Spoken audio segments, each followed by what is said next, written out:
Alors, le mystère qu'on s'apprête à vivre, qu'on vit en fait aujourd'hui, c'est le mystère de la Sainte Trinité.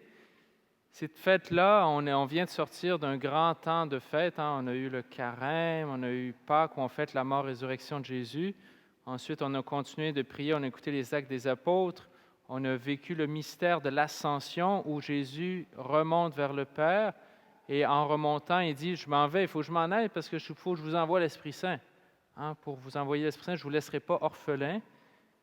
Et la semaine passée, on a fêté justement l'envoi de cet Esprit Saint-là qui est déversé dans nos vies. Et puis on va dire, ça va, on a tout. Eh bien non, l'Église nous fait encore fêter le mystère de la Trinité. Parce que l'une des fonctions de l'Esprit Saint, Jésus nous l'a dit, on vient de le lire dans l'Évangile, Jésus dit, j'aurai encore bien des affaires à vous dire, mais vous ne pourrez pas le porter, vous ne saurez pas tout comprendre ou tout le saisir. Donc, je vais vous envoyer l'Esprit Saint qui va vous conduire dans la vérité tout entière. Donc, après la Pentecôte, ça veut dire qu'il y a encore des mystères à approfondir. Et le premier des mystères, peut-être qui est un des mystères les plus banals, tous les jours, en tout cas ceux qui prient un petit peu, tous les jours, à chaque fois qu'on fait le signe de croix, au nom du Père, je vous invite à le faire. Au nom du Père et du Fils et du Saint-Esprit. Amen.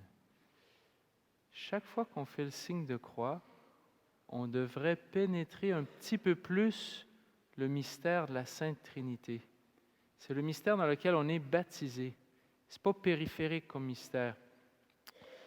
Le catéchisme de l'Église, quand même intéressant, livre que je vous suggère de vous procurer, nous dit au numéro 234 que le mystère de la Sainte Trinité est le mystère central. Central, ça veut dire qu'il est au milieu de la foi, donc pour comprendre Dieu, comprendre ma foi, mais aussi c'est un mystère central de la vie chrétienne, donc qui devrait être au mystère de mon agir aussi en Dieu. Le catéchisme continue en disant, il est le mystère de Dieu en lui-même. Dieu n'est pas juste une Trinité pour nous. En lui-même, avant même la création, il est Trinité. Et d'ailleurs, je ne sais pas si vous avez compris les allusions de la première lecture, ça parlait « Le Seigneur m'a fait pour lui, principe de son action, première de ses œuvres, depuis toujours. » Et là, on parle de la sagesse qui est comme faite par Dieu, mais depuis toujours, et qui est comme Dieu, qui est comme avec Dieu créatrice, comme le texte dit. Et finalement, on voit que c'est de la sagesse dont il est question, mais les pères de l'Église, les premiers théologiens chrétiens, ont compris qu'au fond, la sagesse qui est comme engendrée depuis le début, depuis toujours, c'est Dieu. C'est Jésus, en fait, c'est le Fils du Père éternel. Je ne sais pas si vous vous souvenez, Saint Jean commence son prologue, et il dit « Le Verbe s'est fait chair ». Le Logos. Le Logos, c'est un peu la sagesse de Dieu qui est faite chair. Donc, en tout cas, je ne m'étendrai pas là-dessus, je sens que je vais me perdre, puis je vais vous perdre. Mais de toute éternité, en lui-même, Dieu est Père, Fils, Esprit Saint. Mais Dieu se manifeste et fait tout ensemble. Le Père, le Fils et l'Esprit Saint font tout. Et même la création. Saint Irénée, un des premiers pères de l'Église, va dire que le Père est le Créateur, mais il fait le monde avec sagesse et amour, avec la sagesse du Fils et l'amour de l'Esprit Saint. Et il dit d'une certaine façon que le Père a façonné le monde avec ses deux mains, qui sont le Fils et l'Esprit Saint. Évidemment, ce sont des images, mais pour dire que toute la Trinité est là dès le départ. La Trinité est là au début. Mais la Trinité est là aussi pour nous sauver, pour nous ramener après qu'on ait péché. Donc, quand Jésus vient, toute la Trinité est là. En Jésus, il y a une théophanie dès le début de sa vie publique. Et il y a une voix qui se fait entendre d'auprès du Père. Il y a comme une colombe qui tombe sur sa tête. Et puis, la voix dit « Celui-ci est mon Fils bien-aimé ». Donc, la Trinité est là dès le début aussi de la vie publique de Jésus. Je continue ce que nous dit le catéchisme. sur ce mystère de la Trinité. Il dit, ce mystère, puisque c'est le mystère même de Dieu, puisque tout vient de Dieu, il dit, il est donc la source, le mystère de la Trinité, c'est la source de tous les autres mystères de la foi. Il est l'enseignement le plus fondamental et le plus essentiel dans la hiérarchie des vérités de la foi. Vous savez qu'il y a plusieurs hiérarchies de la foi, c'est tout ça, il y a plusieurs vérités. Il y a plein de choses vraies dans la foi. Je crois en Dieu le Père Tout-Puissant, je crois en l'Esprit Saint, je crois en la Vierge Marie, je crois à la communion des saints, etc. C'est toutes des vérités. Il n'y a rien de faux là-dedans. Mais il y a des vérités qui sont premières. Par exemple, la Vierge Marie, j'aime beaucoup la Vierge Marie, j'aime beaucoup la communion des saints, mais ce n'est pas une vérité première. Cette vérité-là, de la place de Marie, si elle a une place dans le plan du salut, c'est parce que d'abord, il y a un Dieu qui est amour, puis qui est Père, Fils, Esprit Saint, puis qui a demandé à Marie, veux-tu être la mère de mon Fils qui vient pour relever les hommes, pour les ramener vers le Père. Donc le rôle de Marie il est important, mais il ne se comprend pas sans le plan de Dieu, Père, Fils, Esprit Saint. Vous comprenez? Pas trop compliqué? Ça va. Donc, en fait, la Trinité, plus qu'un mystère à juste comprendre avec notre tête, c'est un mystère à vivre. À vivre. Je me suis dit, plutôt que de dire bien des affaires compliquées, je vais juste vous témoigner comment moi, j'ai commencé, en fait, parce qu'en fait, chacune des personnes de la Trinité est Dieu, mais on est appelé à être en relation avec chacune d'elles, de ces personnes, pour mieux connaître Dieu, Dieu qui est un. Donc, j'ai essayé de me souvenir tantôt cet après-midi encore, puis je me disais, mais comment j'ai commencé à connaître Dieu, moi, dans ma vie de jeune homme, etc. Je me suis souvenu, les premières choses, je pense que la première personne de la Trinité que j'ai un peu appris à connaître, personnellement, j'avoue que je pense que c'est Jésus. Avec les cours de catéchèse, Jésus, c'est plus concret. J'ai lu un petit peu l'Évangile. On m'a parlé, quand j'ai fait ma première communion, on m'avait donné un petit livre de prière. Je me souviens, ça parlait de la multiplication des pains. Puis Jésus, est un gars pas mal gentil quand même, sympathique, etc. Et donc, la première personne de la Trinité, Jésus, le Fils, était plus abordable. Et d'ailleurs, ce n'est pas étonnant, c'est le plan de Dieu de se rendre visible, parce que Dieu n'est pas visible en lui-même, mais de se rendre visible par son Fils. Dans l'Épître aux Colossiens, on dit que Jésus est l'image du Dieu invisible. Au début de l'Épître aux Hébreux, au premier chapitre, on dit qu'il est le resplendissement de la gloire éternelle. Donc, ce que connaître d'abord Jésus, c'est pas étonnant, c'est ça qu'il est venu faire, nous révéler Dieu. Mais ensuite, je me suis posé la question, je me suis aperçu qu'assez vite, Jésus, l'une des choses qu'il nous dit, c'est que Dieu est notre Père. Donc, je me suis mis à prier Notre Père. Sauf que je dois avouer que la connaissance que j'avais du Père était pas mal vague et générale. Peut-être d'autant plus que, je sais pas, j'ai déjà dit, mais moi, j'ai perdu mon père à 4 ans, donc pour moi, la paternité, c'est quelque chose de vague et général. Jésus vient nous dévoiler que Dieu est Père, mais je vous invite, en passant, bonne fête les pères. Y a-t-il des pères? Levez donc la main, les pères ici. Quelques pères? Bon, tournez-vous donc vers eux pour leur dire bonne fête. Bonne fête les pères. Bonne fête les pères, c'est bien. Alors, Jésus nous dit que Dieu est Père, mais la paternité, c'est quelque chose qui est très concret dans notre tête. On a une image, on a un Père qui a été là ou qui n'a pas été là, qui a eu des qualités puis qui a eu des défauts. Donc, cette notion que Dieu est Père a des gros risques d'être faussée, d'être s'en mêler avec d'autres expériences humaines plus ou moins positives. Et donc, il y a un grand risque de se mettre à plaquer sur Dieu des fausses images. Et je dois dire que moi-même, je suis tombé dans ce panneau-là.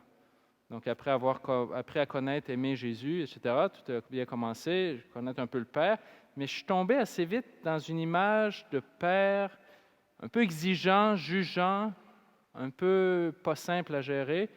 Et je me suis mis à avoir peur de Dieu, je dois avouer, avoir peur un peu plus de Dieu, tomber même un petit peu dans des scrupules, des fois des inquiétudes de toutes sortes. Pourtant, j'aimais Dieu, j'aimais Jésus aussi, puis j'essayais de comprendre l'Évangile, mais je n'arrivais pas à avoir une vision juste. J'ai quand même essayé de continuer de suivre Dieu avec toute ma bonne volonté, mon volontarisme même. J'ai même commencé un discernement vocationnel, etc. Mais je dois dire, je me suis vraiment planté. Je me suis aperçu, quand j'avais 25 ans, je pensais que j'étais saint. Alors, bonne blague, hein? Mais je l'ai cru, presque. Et puis, je me suis aperçu que, à un moment donné, je suis vraiment tellement pas saint. Quand je me suis aperçu que j'avais toutes sortes dans des conversations avec des amis, tu vois, des bons amis, c'est parfait pour te rappeler que tu n'es pas saint. Alors, j'ai des bons amis qui m'ont rappelé tous différents défauts et je me suis aperçu, ce que je mettais sous le couvert de la sainteté, le fait que j'étais gentil, j'étais poli, etc., c'était pas pantoute de la sainteté, c'était de la peur de ce que l'autre pensait de moi. C'est pas de la sainteté, ça. Vouloir plaire, c'est pas de la sainteté, je suis désolé. Jésus n'a pas voulu plaire. Jésus a voulu faire la volonté du Père. Il a voulu nous dévoiler la vérité tout entière. Puis on le sait que des fois, ça a chauffé, puis il n'a pas plu à tout le monde, Jésus. Encore une fois, comme je disais, je me suis aperçu, ma grosse statue, mon belle image de moi-même s'est effondrée. Je me suis mis à chercher, c'est qui l'Alexandre que tu veux, Seigneur? Et puis, j'avoue, l'Esprit Saint, je ne vais pas parler de l'Esprit Saint parce qu'en fait, il était un peu absent dans ma vie. Vous savez, l'Esprit Saint, Pierre Goursat dit, l'Esprit Saint dans l'Église catholique, là, c'est un peu comme l'argenterie. Je ne sais pas, vous savez, dans les familles, des fois, ils ont la belle vaisselle, l'argenterie. Tu sors ça une fois par année quand tu as de la visite au jour de l'an, puis une autre fois peut-être à Pâques, puis après ça, tu remets ça dans l'armoire, puis tu t'attends à l'année prochaine. Bien, l'Esprit Saint, des fois, c'est un peu comme ça. On le fait à la Pentecôte, c'est le fun, l'Esprit Saint a été donné. On en parle un petit peu quand la Vierge Marie a été conçue, à l'Annonciation, a été conçue par l'opération du Saint-Esprit. Puis ensuite, à l'année prochaine. J'étais un peu pareil. Puis j'avais peur de l'Esprit Saint parce que je me disais, c'est l'affaire des protestants, l'Esprit Saint. Hein, on sait les pentecôtistes, et les charismatiques, ça vient un petit peu des protestants. Donc attention, c'est dangereux, ça peut faire du feu d'artifice. Non. Mais à un moment donné, je me suis aperçu, ça ne marche pas mon affaire. Je prie le Père, je prie le Fils, mais je n'arrive pas à être heureux. Il y a quelque chose qui ne marche pas dans ma vie. Finalement, je me suis mis à prier l'Esprit Saint un petit peu, à lire des livres sur l'Esprit Saint un petit peu et écouter des témoignages. Et j'ai même été à Ottawa, rencontrer une communauté que je savais qui était pleine du feu de l'Esprit Saint. Et l'Esprit Saint, c'est celui qui nous débogue dans nos fausses images et de Jésus et du Père. La mission de l'Esprit Saint, c'est de nous dévoiler. Jésus l'a dit. Je vais vous envoyer. J'ai des choses encore à vous dire, mais vous ne pouvez pas les comprendre. Vous avez besoin de l'Esprit Saint pour les comprendre. L'Esprit Saint nous aide à comprendre, pas juste avec notre tête, mais avec notre cœur et de l'intérieur. Une autre chose qui m'a aidé, c'est vraiment aussi me pencher sur le cœur de Jésus, parce que le cœur de Jésus nous aide à ne pas avoir peur de Dieu. Une phrase qui m'a beaucoup touché, c'est dans l'Évangile de Saint Jean, chapitre 15, verset 15. « Je ne vous appelle plus serviteur, mais ami. » Le serviteur ne comprend pas toujours ce que veut faire son maître, mais moi, je vous ai tout dit. Tout ce que mon Père m'a dit, je vous le dis. Je ne vous appelle plus serviteur, mais ami. Jésus ne veut pas juste qu'on soit des bons serviteurs. Il veut que vous soyez des amis. Mais pour être des amis, il faut avoir le même esprit de Jésus. Puis son esprit, c'est son Esprit Saint qui veut vous donner à vous puis à moi. Petit à petit, l'Esprit Saint, plus je m'y suis ouvert, m'a aidé, premièrement, à réaliser qu'il était bien plus présent que je pensais dans les Évangiles puis dans la Bible, dans le Nouveau Testament. Je me suis aperçu que je vous invite à lire l'Évangile de Luc en essayant de repérer à chaque fois qu'il parle de l'Esprit Saint. Vous allez voir que l'Évangile de Luc part mur à mur de l'Esprit Saint dans la mission de Jésus.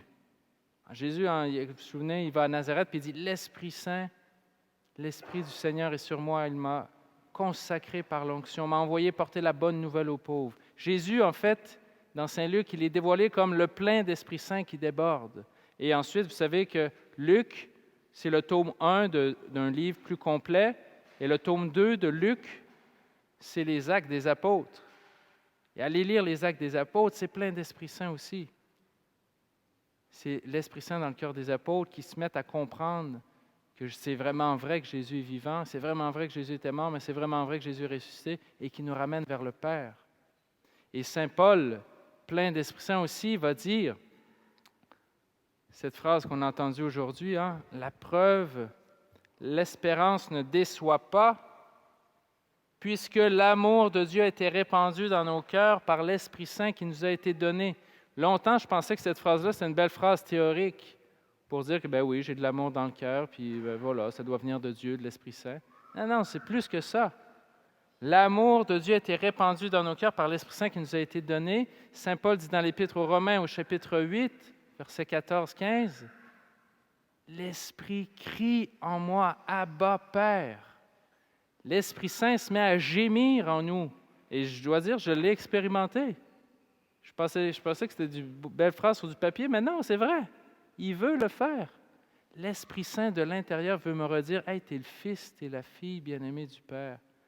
Tu peux crier « Papa, Père. » Tout l'objectif de Jésus, c'est de corriger la fausse image du Père que j'ai, de me laisser sauver, de me donner l'Esprit Saint pour qu'avec Jésus et l'Esprit Saint, je revienne à la juste image de Dieu qui est mon Père et qui m'aime.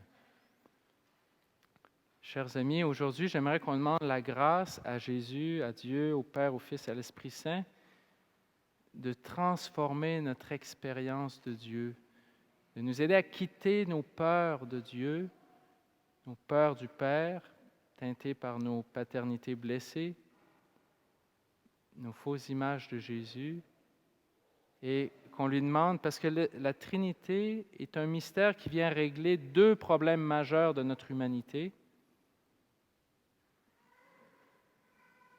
On veut être quelqu'un, tout être humain veut être quelqu'un d'unique, mais personne ne veut être seul. Mais dans la Trinité, chaque personne est unique. Le Père est unique, le Fils est unique, l'Esprit Saint est unique. Mais ensemble, ils ne sont jamais seuls. Et la Trinité veut me donner de goûter ce mystère-là. Tu es unique, mais tu es faite pour être en relation avec les autres, pas seul. Et c'est pour ça que la Trinité a fait l'Église, pour nous donner d'expérimenter, tu n'es pas seul, mais tu es unique. Tu as un charisme que l'autre n'a pas, puis l'autre a un charisme que toi, tu n'as pas. Mais ensemble, vous êtes l'Église, vous êtes le corps du Christ, vous êtes fils et filles bien-aimés ensemble. Donc le mystère de la Trinité a un impact aussi sur nous et sur nos deux aspirations profondes d'être uniques, mais de ne pas être seul. Alors je vous invite, on va reprendre juste un petit refrain à l'Esprit Saint, parce que c'est lui qui nous dévoile le mystère de la Trinité. Vous savez que toute la messe est trinitaire, C'est une longue prière au Père, la messe, et c'est Jésus qui vient, et on invoque l'Esprit Saint pour que Jésus vienne, et qu'il vienne aussi, que l'Esprit Saint vienne sur l'Assemblée, et pour qu'ensemble on retourne au Père. C'est ça le mouvement de la messe. Toutes les prières sont orientées vers le Père, mais Jésus vient pour nous entraîner vers le Père, et l'Esprit Saint pour nous saisir le cœur, pour qu'on aille ensemble vers le Père, puis qu'on fasse Église ensemble. Alors on va le prier, cet Esprit Saint-là, pour que ce mystère-là ne soit pas un mystère pogné dans notre tête, un mystère qui nous saisisse dans notre chair, et que la Trinité même vienne au plus intime de nous-mêmes. Envoie ton Esprit, Seigneur, et tout sera créé. Tu renouvelleras la face de la terre.